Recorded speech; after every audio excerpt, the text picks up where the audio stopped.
Na discussão sobre registro de imóveis, uma questão bem central, importante, é que a gente está falando em regularização fundiária de interesse social. Tá? E o fato de ser regularização fundiária de interesse social muda completamente a conduta de registro. Primeira coisa que muda é a questão da gratuidade legal. Tá? Então, existem diversos dispositivos que prevêem gratuidade legal de registro nas ações de regularização fundiária de interesse social. Isso é um ponto. Tá? Então, existe gratuidade legal para retificação de área, o que inclui a abertura de matrícula de área pública, nos casos de regularização fundiária de interesse social, sempre. Existe gratuidade legal para registro de parcelamento decorrente de projeto de regularização fundiária de interesse social, para averbação de demarcação urbanística e para registro do primeiro direito real concedido para o beneficiário de processo de regularização fundiária de interesse social. Então, o primeiro título concedido num processo de regularização fundiária de interesse social deve ser registrado gratuitamente. Isso é uma das questões que envolve registro da regularização fundiária de interesse social. Existem também alguns mecanismos mais simplificados de registro da regularização fundiária de interesse social. E aí a questão que se coloca é, mas como que eu comprovo que é uma regularização fundiária de interesse social? Essa é a questão que, às vezes, assim, não, em alguns casos se discute essa gratuidade na regularização fundiária de interesse social. Se essa discussão houver, é bom que se diga que ainda há previsão legal. Tá? Existe previsão legal expressa para a gratuidade. Embora isso esteja sendo discutido judicialmente, a gente ainda tem previsão legal, nada foi desconstituído, revogado ou caiu. Tá? Então, a gente tem previsão legal de gratuidade para a prática de alguns atos nesse processo. Mas, em algumas situações, não se discute a gratuidade, se discute se aquela ação é ou não é uma regularização fundiária de interesse social. E aí a pergunta como caracterizar. Como caracterizar? É necessário uma lei? Não necessariamente. Não é preciso uma lei que defina que aquela área é regularização fundiária de interesse social. Mas, com certeza, é necessário algum ato administrativo, tá, que diga que aquele processo é um processo de regularização fundiária de interesse social. Que ato administrativo é esse? Isso pode variar enormemente. Pode ser desde uma lei até uma portaria.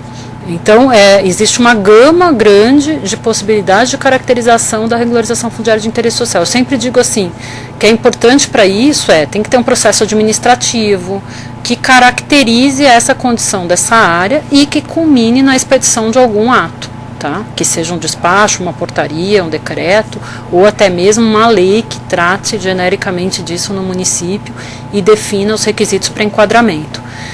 Quero lembrar que o enquadramento de regularização fundiária de interesse social está dado na Lei 11.977, que é a norma geral de regularização fundiária, no artigo 47, que é o artigo das definições.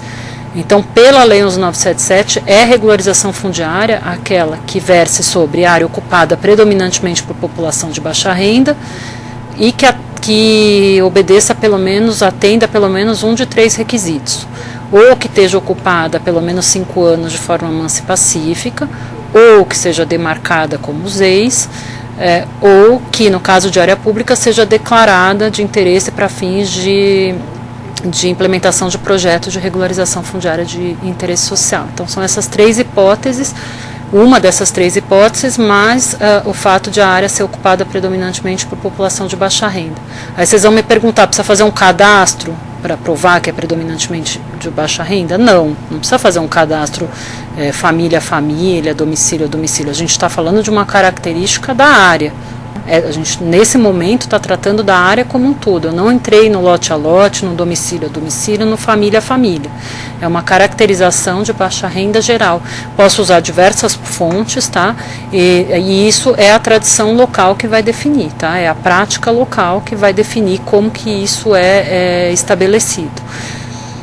Com base nesses requisitos da Lei 11.977, a gente caracteriza a lei federal e aí caracteriza documentando, como tudo que a gente faz na administração pública, né, constituindo um processo específico em que a gente vai documentar essa análise que a gente fez, né, para fundamentar a caracterização da área como regularização fundiária de interesse social, seguida de um ato administrativo da autoridade que for competente para isso. Pode ser também desde o coordenador de regularização fundiária até o prefeito.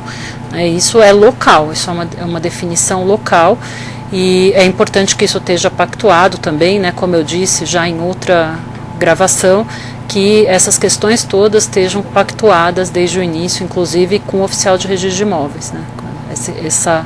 Essa estratégia, esses mecanismos estejam combinados, tenham sido conversados para que a gente não tenha surpresa já com o processo mais andado.